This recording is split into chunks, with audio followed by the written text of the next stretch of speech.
Agora abra a palavra do Senhor em Marcos capítulo 10. Estamos nesta jornada no Evangelho de Marcos. Estamos aprendendo junto com este Evangelho sagrado, com este texto sagrado, quem é Jesus. Lembra, irmãos, que os Evangelhos, eles narram a vinda, a vida, a morte e a ressurreição do Messias. E cada evangelho tem um aspecto, tem uma particularidade. O de Marcos é colocar Jesus em ação. Tem poucos textos que Jesus está discursando. Hoje é um desses poucos textos de Marcos que coloca Jesus diante dos fariseus, ensinando uma verdade que é sublime para todos nós. Hoje eu quero falar sobre o tema casamento e divórcio. Casamento e divórcio. Vamos ler a palavra de Deus? Marcos capítulo 10, do versículo 1 ao versículo 12. Assim diz a palavra do Senhor. Saindo dali, Jesus foi para o território da Judeia, para além do Jordão. E outra vez as multidões se reuniram junto a ele e de novo ele as ensinava, segundo é o seu costume. Aproximando-se alguns fariseus e o puseram à prova perguntando: é lícito ao marido repudiar a sua mulher? E Jesus respondeu: o que foi que Moisés ordenou a vocês? Eles disseram: Moisés permitiu escrever uma carta de divórcio e repudiar. Verso 5, mas Jesus lhes disse: foi por causa da dureza do coração de vocês que Moisés deixou escrito este mandamento. Porém, desde o princípio da criação, Deus os fez homem e mulher. Por isso o homem deixará o seu pai e a sua mãe e se unirá à sua mulher, tornando-se os dois uma só carne. De modo que já não são mais dois, porém uma só carne. Portanto, que ninguém separe o que Deus ajuntou. Em casa, os discípulos voltaram a fazer perguntas sobre esse assunto. E Jesus lhes disse: quem repudiar a sua mulher e casar com outra, comete adultério contra aquela. E se ela repudiar o seu marido e casar com outro, comete adultério. Vamos orar, irmãos. Ore comigo. Santo e eterno Deus, estamos diante da tua santa palavra. O que pedimos é a misericórdia do Senhor para compreendê-la, acolhê-la com fé e com alegria e disposição a aplicar em nossas vidas. Este assunto que é tão caro, o assunto sobre família, sobre o matrimônio. Que o Senhor abençoe a tua igreja aqui, esta igreja, e a cada marido e a cada esposa, e a cada filho e aqueles que ainda pretendem casar-se, para que a tua voz seja ouvida nesta noite. É assim que eu te peço, Pai, tenha misericórdia de nós, em nome de Jesus. Amém. Amém. Quem é Jesus? Jesus é o Messias, o Filho de Deus, conforme capítulo 1, verso 1. Ele é o cumprimento das profecias e pela qual o próprio Deus, o Pai, disse: este é meu Filho amado, a quem me comprazo.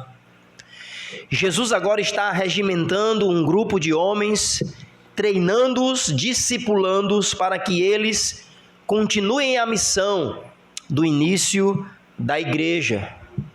Nesta ocasião, Jesus já está sendo colocado em prova, colocado como um grande opositor do judaísmo e da religião, do status quo da religião daquela ocasião.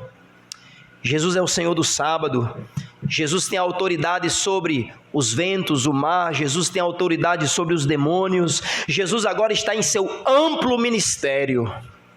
a partir do capítulo 8, Jesus pela primeira vez disse aos seus discípulos que ele deveria morrer e ressuscitar. Os discípulos não compreendem e Jesus continua a dizer que é necessário que antes que venha a coroa do rei, venha a cruz do servo. Jesus se mostra a alguns dos seus discípulos lá no Monte da Transfiguração. Jesus mostra aos seus discípulos que também por causa dele é necessário que eles sofram perseguições. Jesus alerta aos seus discípulos sobre os escândalos. Inclusive foi as nossas duas últimas mensagens neste contexto do capítulo 9, quando Jesus disse: ai daqueles que promovem escândalos ou que faz qualquer um desses pequeninos tropeçar. E vimos quem seriam esses pequeninos. É todo crente que crê em Jesus e que de uma forma menor está olhando para outras pessoas como referencial. E ele disse aos seus discípulos: cuidado, é melhor que você coloque uma pedra pesada e se jogue no mar, antes que você faça algum desses pequeninos tropeçar. Jesus sai da região do sul de Israel. Ele está aqui numa transição de uma viagem, ele está entre o sul e o centro-oeste, e agora Jesus vai para um extremo maior, ao norte de Israel. Veja versículo 1. Então Jesus sai daquela ocasião mais próximo de Jerusalém, e ele vai para o território da Judéia, para além do Jordão. É interessante, irmãos, que esta região que Jesus está aqui, a partir do versículo 1, é uma região também conhecida como a Pérea. E a Pérea seria a região, seria a jurisdição, por assim dizer, de Herodes. E Herodes tinha decapitado João Batista, vocês devem lembrar isso. E aqui tem tudo a ver com o tema de hoje, porque vocês lembram qual era a denúncia que João Batista fazia a Herodes? Que ele estava vivendo um caso ilícito e que aquela mulher que ele tinha não era dele. Vocês lembram disso? E por causa disso, Herodia, a esposa de Herodes, quis a cabeça de João Batista. Inclusive isso foi dado de presente a ela no aniversário do próprio Herodes. Então perceba que o cenário está montado. Ali era um ambiente hostil para responder esta pergunta que os fariseus, de forma capciosa, vieram perguntar a Jesus.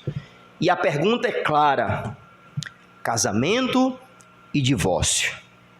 Então, nesta noite, o meu objetivo, à luz de Marcos, lembrando que o assunto é muito mais amplo, não temos tempo para abordar outros textos, mas à luz de Marcos, vamos observar a importância do matrimônio e que o modelo ideal para o matrimônio é o seu pacto até que a morte os separe.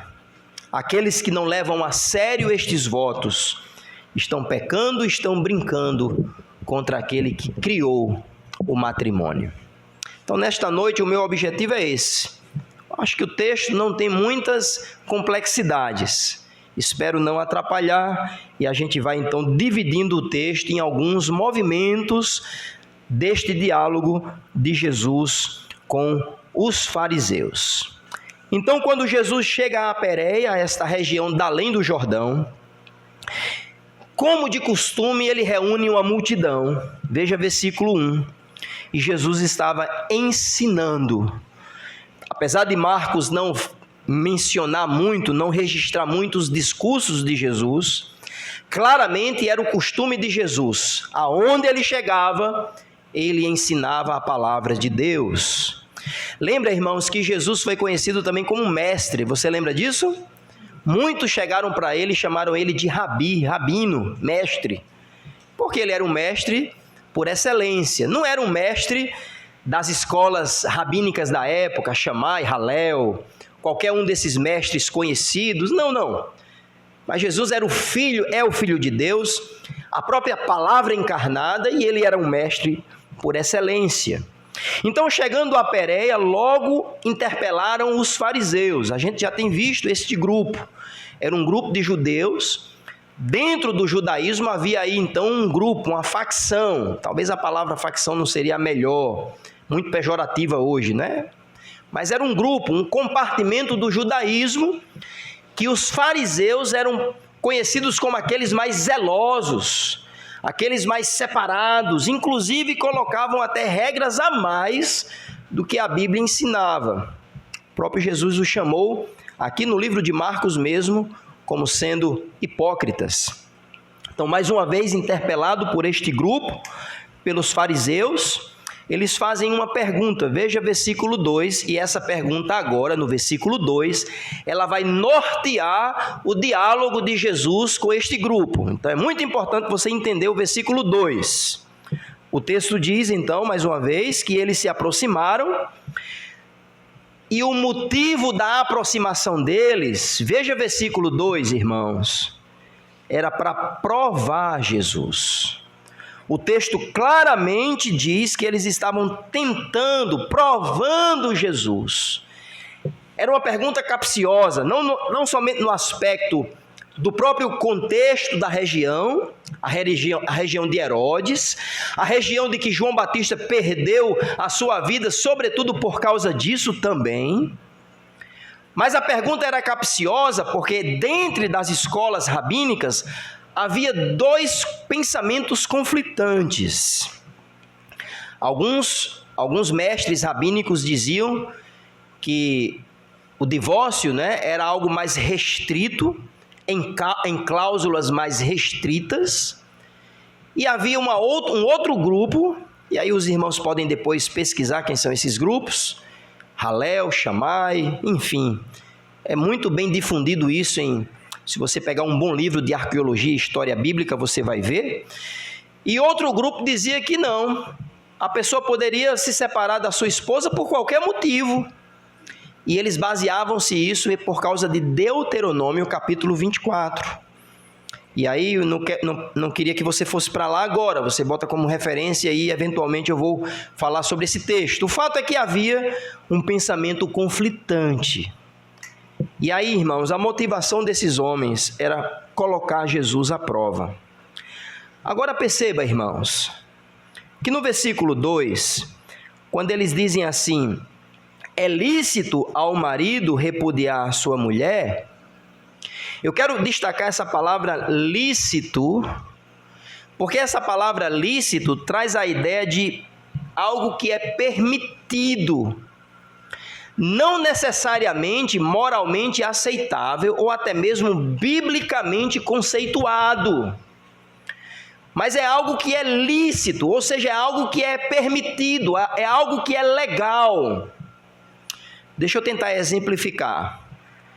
Lá em 1 Coríntios capítulo 6, o apóstolo Paulo disse o seguinte: nem tudo que é lícito para o crente convém fazer. Ok? Você entende isso? O que é que o apóstolo Paulo quis dizer naquele contexto de 1 Coríntios capítulo 6? Que ele está falando sobre o uso do corpo. Ele está dizendo assim, olha gente, tem coisas que não necessariamente é algo fora da lei dos homens, por exemplo. É lícito você fazer algo, mas a pergunta é, convém ao crente fazer? Aqui é a mesma ideia. A ideia da licitude, do repúdio ou da carta de divórcio, não era uma questão que Deus aprovava ou reprovava, era uma questão que foi, então, convencionada, inclusive homologada pelo próprio Moisés. E Jesus vai desmistificar essas duas escolas que entram em conflito para dizer o que o próprio Deus quer acerca do casamento. Então, antes de seguirmos, irmãos, eu quero que você entenda o seguinte: antes de você perguntar a alguém ou a Deus dizer, será que eu posso fazer isso? Antes de você perguntar assim, rapaz, será que eu posso fazer isso? Será que é lícito eu fazer isso? A pergunta é, será que Deus me permite eu fazer isso? Não é se eu posso, é se eu devo fazer. E talvez se respondermos essa pergunta para nós mesmos, talvez a gente vai diminuir as nossas questões. Tem muitas coisas que às vezes os crentes só querem ouvir um pode ou não pode. Eu quero que vocês possam ir mais além. A vida não se resume o que pode e o que não pode. O que precisamos entender é o que é que Deus pensa sobre este assunto. Não é se é lícito, se eu posso, se eu não posso, se o pastor pode, deixa, ou se o meu pai deixa, ou se o meu marido, a minha esposa deixa. Não é isso a questão. É outra categoria. A questão é o que é que Deus pensa sobre este assunto. Então, enquanto os fariseus estavam na categoria do pode e não pode, é lícito ou não é, Jesus vai para outra categoria. E ele vai à busca das Escrituras para poder responder. Mas uma outra cláusula aqui é que o texto de Marcos, ele é muito resumido. Se você ler depois com calma Mateus 19, que é o texto em paralelo, você vai ver que ele é mais detalhado. E lá em Mateus 19, verso 3, a pergunta dos fariseus é assim, ó: é lícito repudiar a mulher por qualquer motivo? Veja aí o versículo 2, Marcos 10, 2. Veja que não tem essa cláusula, não é verdade? Não tem, você não vai ver essa frase, por qualquer motivo. Essa frase vai aparecer em Mateus. Mas a gente não está lendo Mateus hoje, a gente está lendo Marcos. Mas eu queria apenas esclarecer que o contexto é esse: repudiar, ou seja, se divorciar da esposa por qualquer motivo. Ok? Qual foi a resposta de Jesus? E eu acho interessante, irmãos, que na maioria das vezes, faça um estudo sobre isso. Todas as vezes que Jesus respondeu a alguém, na maioria das vezes ele não respondeu logo de cara. E muitas vezes ele responde com a outra pergunta. Veja versículo 3. Jesus responde com uma pergunta baseada nas Escrituras. E ele diz assim: Jesus respondeu dizendo assim: o que foi que Moisés ordenou a vocês? Aí eles disseram: Moisés permitiu escrever uma carta de divórcio e repudiar. Ok, este grupo de fariseus estava se referindo à única passagem que existe no Antigo Testamento sobre este assunto. É Deuteronômio capítulo 24, versos de 1 a 4.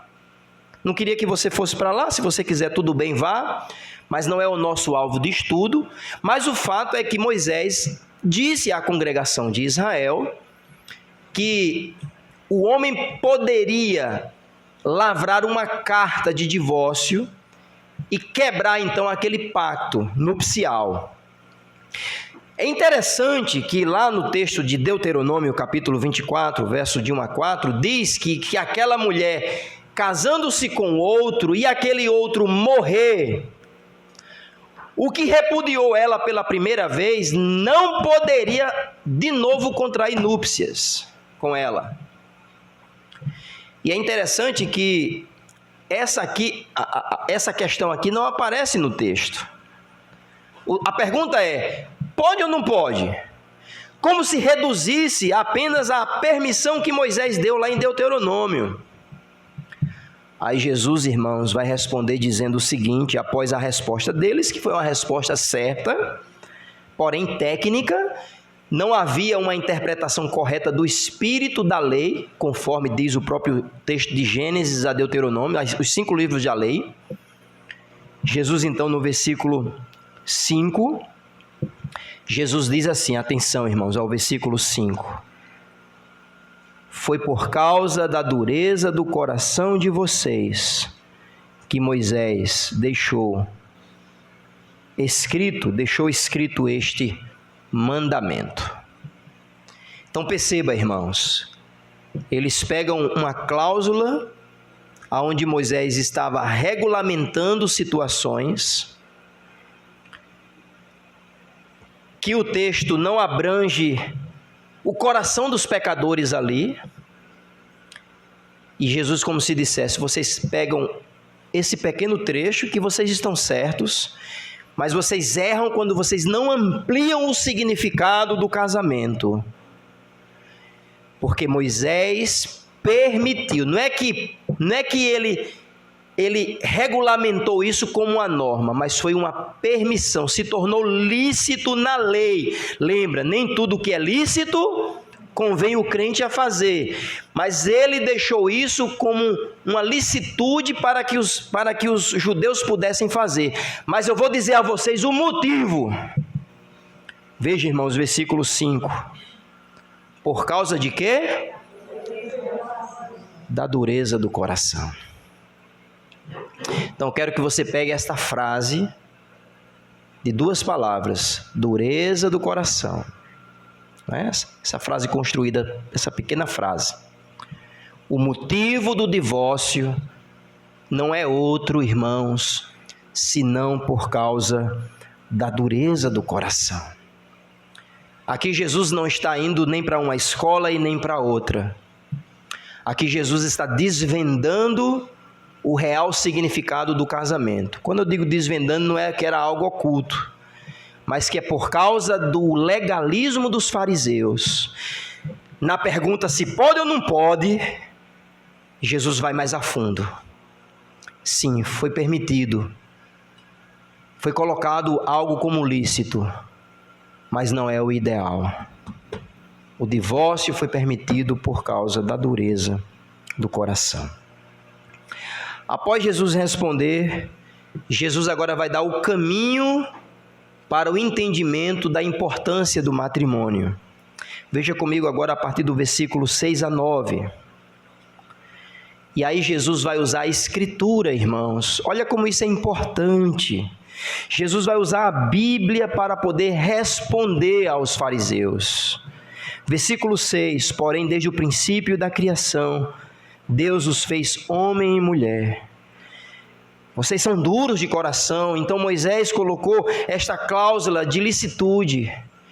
Mas no princípio não deveria ser assim. Versículo 7, por isso o homem deixará seu pai e sua mãe e se unirá à sua mulher. Versículo 8, tornando-se os dois uma só carne, de modo que já não são mais dois, porém uma só carne. Eu pergunto a vocês, irmãos, Jesus está citando qual texto da Bíblia? Gênesis capítulo 2, versículos de 18 a 21. Perceba, irmãos, que na resposta de Jesus do pode e não pode, pastor, eu posso fazer isso? Posso fazer aquilo?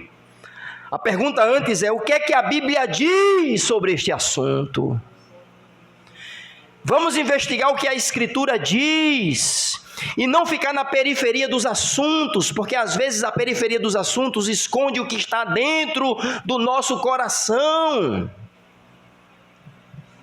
E aí a gente sai da categoria do pode ou não pode, ou do se é lícito ou se não é, e a gente entra na missão, a gente entra no propósito de Deus para a nossa vida.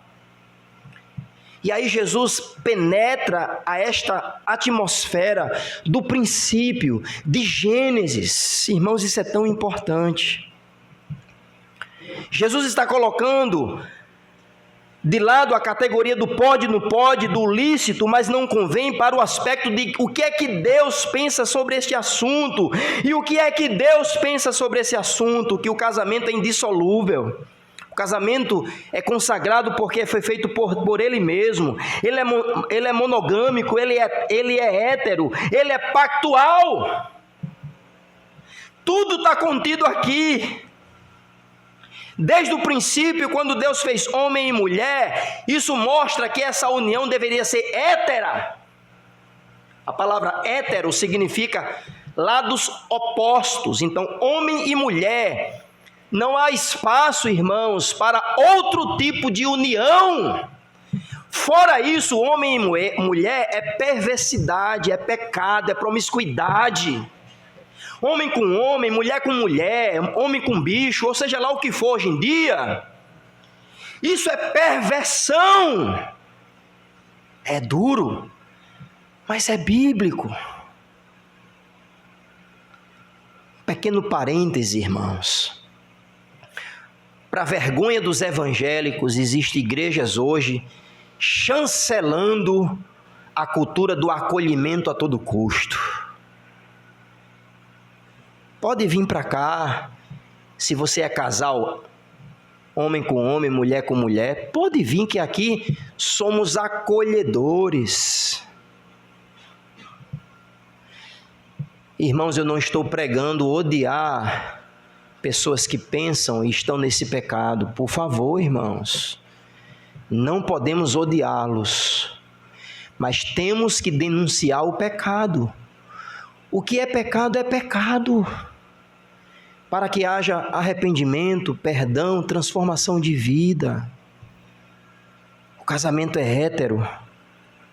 O casamento, ele é pactual. Este homem e esta mulher entram em um laço de unidade, os dois, uma só carne. Isso não é apenas o aspecto do ato relacional, sexual. Isso é a ideia de colar alma com alma. O casamento é a instância, é a esfera mais íntima que um ser humano pode ter. Sabe, amor de pai e filho, filha, mãe, filho, filha? O marido e a esposa têm uma relação que jamais uma outra relação deveria ser igual, porque eles estão unidos neste laço pactual, os dois, uma só carne. Além de ser pactual, hétero, monogâmico, ele traz uma unidade de propósito para o estabelecimento da família na sociedade, desde o princípio. Então, quando o homem e uma mulher se decidem casar, olha o que o texto diz, ele deixa o pai e a mãe. Isso quer dizer que ele vai desprezar o pai e a mãe? Não, mas agora ele vai unir-se em um propósito, em um núcleo familiar. Agora é a família dele e dela. Existem mandamentos, existem princípios para que filhos honrem os seus pais na velhice, e precisamos pensar nisso e falar sobre isso. E é pecado o filho que despreza o pai e a mãe. Dito isso, irmãos, quando nos casamos, nos unimos em um pacto familiar único. Eu tenho a minha família que Deus constituiu. Deixo o pai e a mãe e vou unir-se à minha esposa.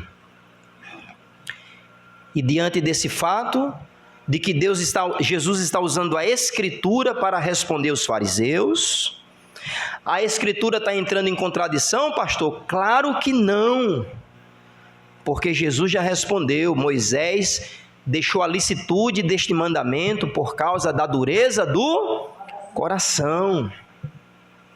Mas no princípio, o modelo ideal para a família não é assim. O casamento é um pacto indissolúvel de um homem e uma mulher que se unem em um propósito pactual de aliança, uma só carne, para constituir uma família. E aí vem o versículo 8, irmãos. Desculpa, versículo 9, que para mim é a chave de todo o texto. Se você não ficou com nada hoje, fique com o versículo 9. O texto diz: portanto, o que Deus ajuntou, o que Deus uniu, não separe o homem. Então Jesus está ligando o céu e a terra no altar do matrimônio. O que Deus uniu como um pacto familiar, monogâmico, hétero, de propósito e unidade, não separe o homem. Que resposta! E a resposta aos fariseus vai além do que pode e o que não pode, ao ponto que até os discípulos coçaram a cabeça. E aí vem o versículo 10, não é? Ó como foi penetrante essa verdade. Atenção. Em casa, os discípulos voltaram a fazer perguntas sobre esse assunto. Que assunto, irmãos? Está todo mundo com frio, pensando no cachorro quente. Versículo 10. Em casa, os discípulos voltaram a fazer perguntas sobre esse... Que assunto, irmãos? casamento e divórcio, divórcio e casamento. Se você ler o texto de Mateus, eles vão muito além. Eles chegam e dizem: Senhor, então não é bom casar, não. Vocês lembram, né, do texto? Mateus 19, lê lá. Marcos é muito econômico nas perguntas, o estilo dele, a gente está em Marcos. Os discípulos dizem: Senhor, está difícil. É muito grande, é muito alto o sarrafo. E aqui, irmãos, o que Jesus está trazendo nada mais é do que o espírito, a atitude de que ele quer do seu discípulo.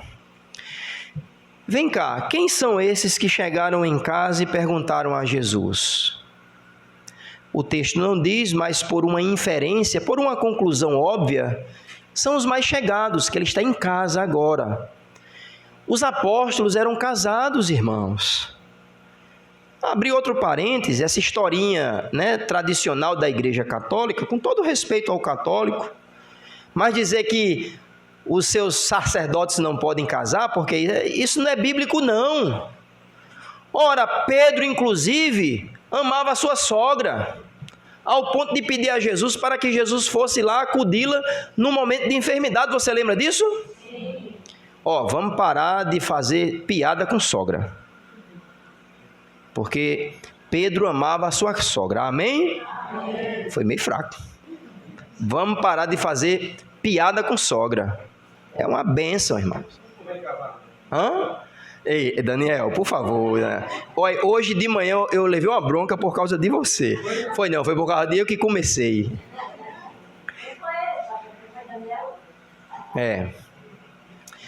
Então vamos parar de bobagem, porque os apóstolos eram casados, tá? Casados. E quem são esses aqui que fizeram a pergunta: Senhor, fala mais sobre o casamento? Quem são esses? Aqueles que iam iniciar a missão. Ei, escutem, por favor, escutem. Perceba como a família é importante para a gente cumprir a missão.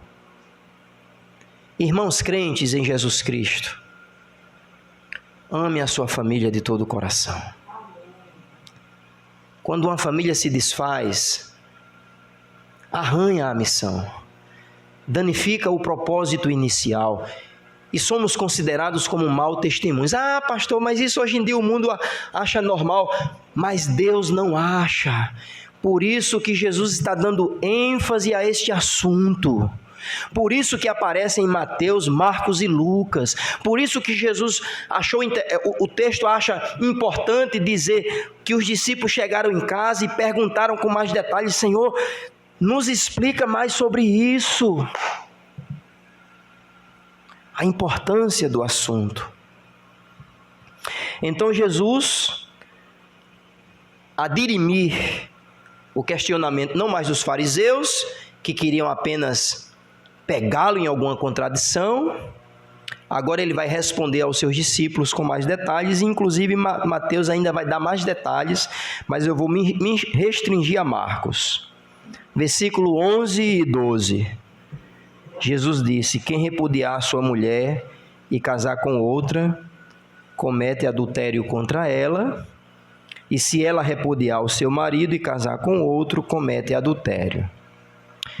Apenas lembrar que o texto de Mateus traz uma cláusula de exceção.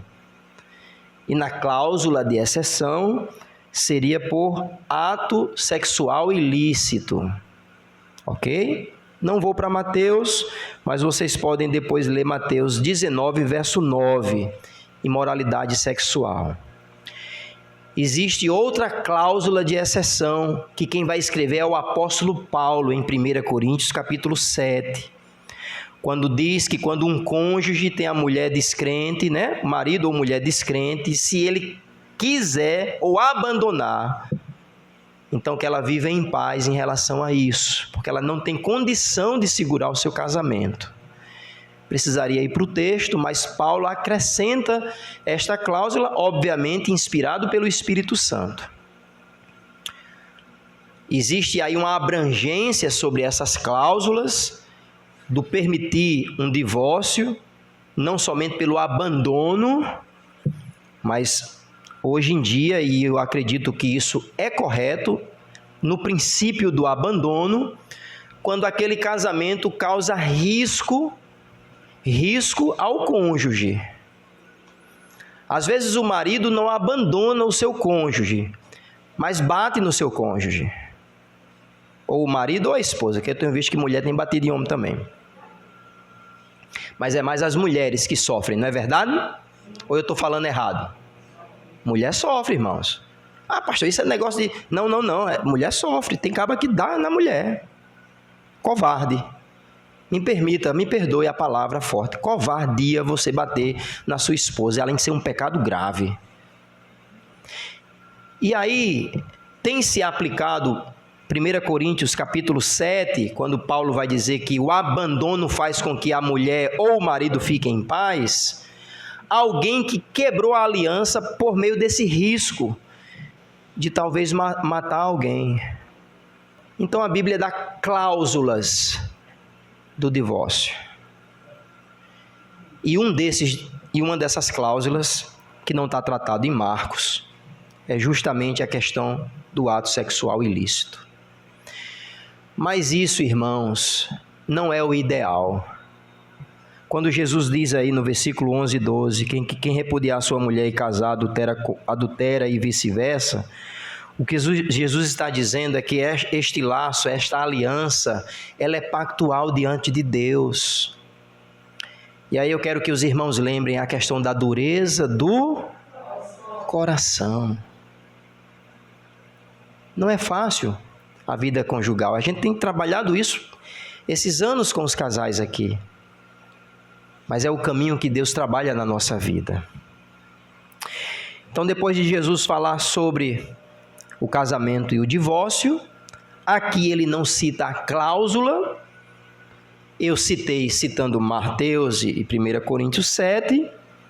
Eu quero trazer agora uma aplicação final. Nesse texto aqui, irmãos, quem é Jesus?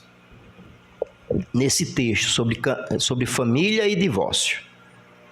Quem é Jesus? Jesus é aquele que se importa com a família, amém?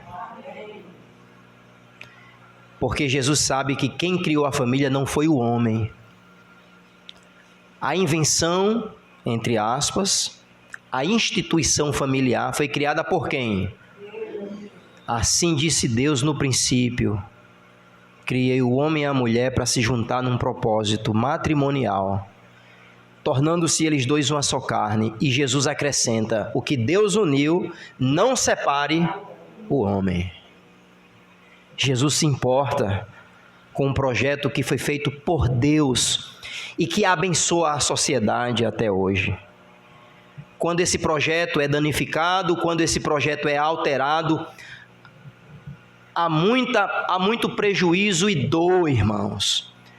É muito traumático o processo de uma separação ou um casamento que não está dentro dos moldes da ética judaica cristã, conforme a Bíblia diz. O mundo prega um amor, aí aparece lá numa rede social um homem com homem que adotou um filho e essa menina vai ser amado, é afetividade. Isso vai trazer confusão porque não está dentro do plano de Deus, irmãos. Isso não é discurso de ódio, não. Porque quando o projeto foi danificado, tudo vai sair errado. Ora, pergunta ao engenheiro, pergunte a alguém que sabe de projetos. Quando o nascedouro desse projeto já começa errado, ele vai dar certo depois? Então, Jesus se importa com a família, porque a família é uma construção, não é uma construção sociológica, mas é um princípio regulador da sociedade, porque Deus criou. E escute, Jesus se importa com a família e ele usa a Escritura para ensinar sobre este assunto. Ele usa Gênesis 2, de 18 a 21, para falar para os fariseus. Eu vou desabafar, irmãos.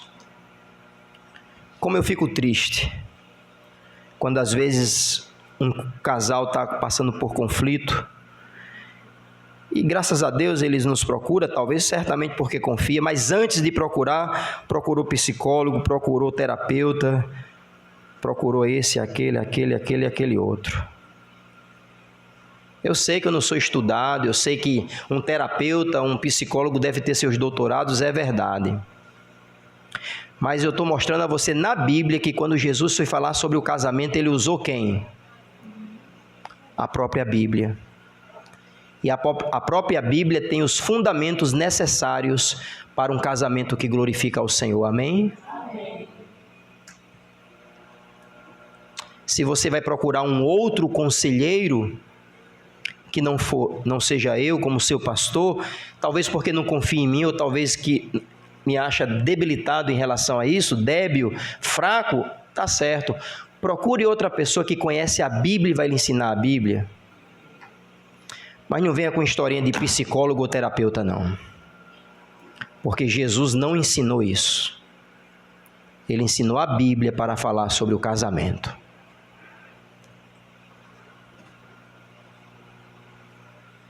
Segundo lugar, o caminho do divórcio nunca é o ideal.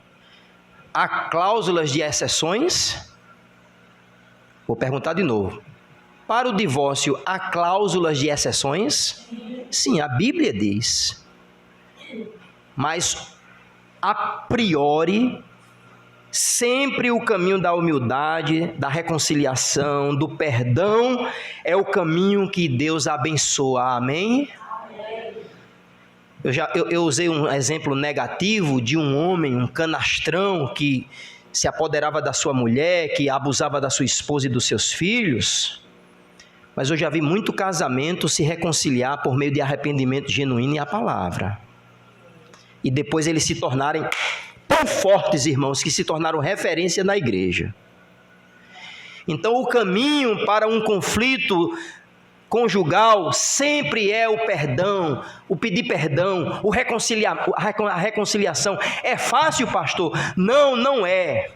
Mas é o caminho ideal, irmãos. Então, o que Deus uniu, não separe o homem. Pare de falar no seu casamento, eu vou me separar. Você tá sendo usado por Satanás. Quando você usa você pronuncia essas palavras. Eu não vou nem pedir para que você levante a mão. Pode ser que alguém aqui, algumas pessoas aqui, já pensaram no divórcio. Quando isso acontecer, se acontecer, arrependa-se na mesma hora e diga: Senhor, me ajude a construir o meu lar e o meu casamento para a glória do Senhor. Mesmo sendo difícil. Que nunca, escute, que nunca saia da sua boca, esposa ou marido, a frase: eu acho melhor a gente se separar. Eu vou desabafar de novo. E o pior é quando eu escuto assim: pastor, eu já orei. Que já bota Deus na história, né?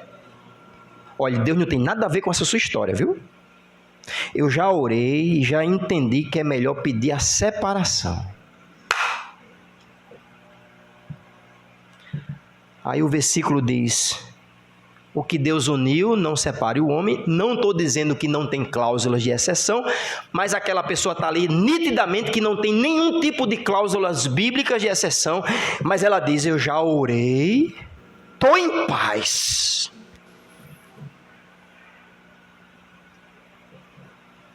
O caminho do divórcio, irmãos, é um caminho de muita dor, sofrimento e não agrada ao Senhor. Não pergunte se você pode se divorciar. A pergunta é: será que Deus quer que eu me divorcie? Porque diante da lei dos homens é lícito o divórcio, não é verdade? Eu vou perguntar de novo. Diante da lei dos homens, divorciar-se é lícito ou não? Mas a pergunta não é se você pode à luz dos homens. É o que é que Deus diz sobre o assunto. Porque o divórcio é fruto da dureza do coração. Não ignore o mal. Marido e esposa, não manipule. Não abuse da graça de Deus. A reconciliação, a igreja acolhe. A igreja tenta restaurar aquele casal, amém, graças a Deus. Mas não faça isso pretexto para que você pinte e borde com o seu cônjuge, viu? Eu posso até apanhar, irmãos, porque pensa num caba mole, sou eu. Mas se eu ver você abusando da sua esposa, se ela não denunciar, quem vai denunciar sou eu. Aí você pode fazer o que você quiser comigo, eu estou em paz com Deus. Porque o mal existe. E a gente não pode desconsiderar o mal, viu? Não pode desconsiderar o mal. Leve a sério o casamento. Invista no seu casamento, lute pelo seu casamento, preserve os caminhos bíblicos do casamento. Os votos matrimoniais não são brincadeira, irmãos. Por isso que, por exemplo, no encontro de casais, a gente renova votos, mas aquilo não é um momento de alegria e de social, não. É sério. Não estou dizendo que é fácil, não estou dizendo que é hollywoodiano, que é a mil maravilhas, mas eu tenho o papel de, a todo custo, abençoar a minha esposa. Ah, pastor, mas não há reciprocidade, que seja, lute até o fim. Se o fulano, a fulana quiser lhe abandonar, você vai fazer o quê? Mas que você tenha a consciência tranquila que você lutou até o fim pelo seu casamento, amém? Não jogue a toalha, não dê ouvidos às vozes do mundo que diz: mulher, seja feliz. Às vezes a felicidade está em um casamento quebrado, mas que dentro de princípios reguladores você está sendo usado por Deus para restaurá-lo. Leve a sério. Quero dizer uma palavra para os meus irmãos casados aqui. O que você tem feito? Você, não olhe para o seu cônjuge, mas o que você tem feito para preservar o seu casamento para a glória de Deus? Pastor, depende só de mim? Não, porque é uma via de duas mãos. Mas você deve fazer a sua parte. Se a outra parte não faz, entregue ao Senhor. É fácil? Não. Mas o divórcio não pode ser uma opção. Queria dar uma palavra a irmãos meus e irmãs que já passaram por um trauma de um divórcio. Vocês não podem voltar mais atrás, eu sei disso. Várias circunstâncias fizeram com que, por algum motivo na sua história, vocês se divorciaram. Ok. Talvez nem crentes vocês eram, talvez vocês nem tinham um entendimento, a maturidade. Mas agora vocês casados, façam o melhor para o Senhor. Fiquem em paz. Ah, pastor, eu já passei por um trauma de divórcio. Ok. Mas agora você já está nessa condição? Sirva a Deus e lute pelo seu casamento. Existem circunstâncias que são irremediáveis. Busque a graça do Senhor para que você fique em paz no seu casamento. Queria dar uma palavra aos jovens e a qualquer um outro que pretende casar dentro dos princípios bíblicos. Não brinque nesse assunto, viu? Porque se você não levar a sério o assunto do casamento, pode ser uma marca para o resto da sua vida. Então não vá na historinha de que é bonitinho, é bonitinha. Que eu estou apaixonado, que eu estou apaixonada. Não é se eu posso ou se eu não posso. É o que Deus está falando a você na palavra sobre esse assunto. Às vezes tem noivas, noivos, namorados que vê sinais que aquele relacionamento não vai dar certo. Sinais claros. Mas insiste, não é? Insiste. Aí o pai e a mãe chegam, o pastor chega, a pessoa chega, diz: rapaz, fulano. Não, mas ele vai mudar. Ela vai mudar. Vai. Então leve a sério a decisão de quem você vai casar. Primeiro, ore ao Senhor, porque se for da vontade de Deus, Ele vai trazer na hora certa uma pessoa certa para você. Nada místico, viu? Nada místico. o varão vai chegar na sua frente e dizer: varoa, bom dia. Não, nada místico, tá? Mas algo que você vai orando, descansando no Senhor. Descansando no Senhor, viu, solteiros e solteiras? E por fim, uma palavra à igreja como um todo. Vamos ter sabedoria, irmãos, porque cada caso é um caso. Não bote um caso no bojo e fazer com que esse caso seja o exemplo para todos. Então, todos os casados, os recasados, que foram divorciados e agora estão casados de novo, à luz da palavra, a igreja precisa de sabedoria para lidar, à luz da palavra, com cada um dos casos, tá bom? Então, às vezes, a questão do casamento não é se pode ou se não pode. Vamos ver na Bíblia o que a Bíblia diz sobre cada assunto específico. Porque esse assunto é muito caro. E isso vai fazer toda a diferença na missão de Deus. Pense num bom testemunho, irmãos, quando a nossa família é forte diante da sociedade. Amém? Marido, esposa e filhos ali juntos, glorificando ao Senhor.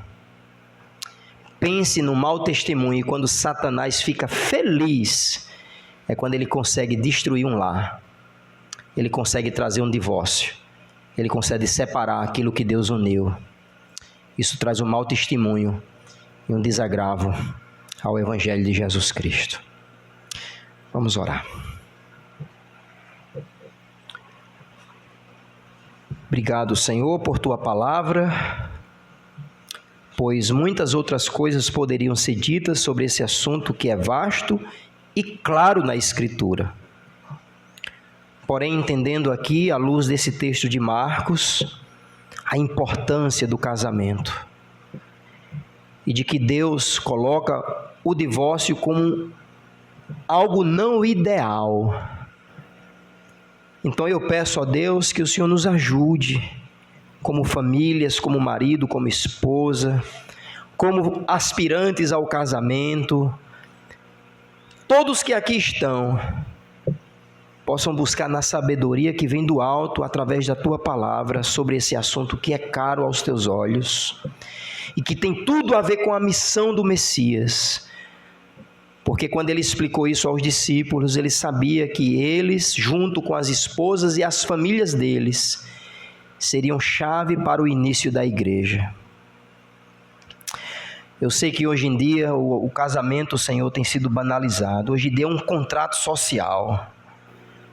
Tem pessoas que se alegram em dizer que já foram casados várias vezes e não tem problema, o importante é ser feliz.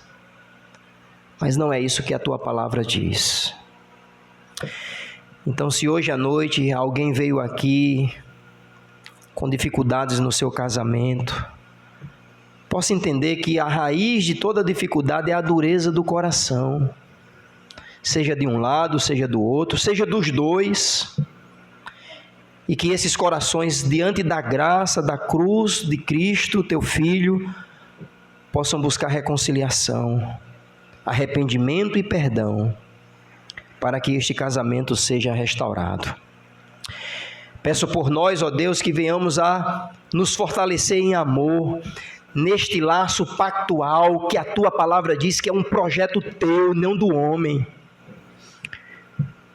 Eu peço a Deus pelos nossos irmãos e irmãs que têm maridos e esposas que nem crentes são, que eles possam seguir firmes, casados com o Senhor, mas ao mesmo tempo com o laço matrimonial com o seu cônjuge que nem crente é, que Paulo diz que vai ser santificado por ele ou por ela, e que o Senhor dê a eles graça para enfrentar as dificuldades de ser casado ou casada com a pessoa que ainda não é crente, para que este cônjuge seja ganho para o Senhor. Que o Senhor tenha misericórdia de nós e que leve a sério este assunto, que não venhamos a dar ouvidos às vozes do mundo e venhamos a glorificar o Senhor através do casamento. O divórcio existe, é lícito, mas não é o ideal. É por causa da dureza do coração do homem. Então que o Senhor nos dê da Tua misericórdia e graça, para a todo custo lutar e investir nos nossos lares, nos nossos casamentos, em nome de Jesus. Amém e amém e amém.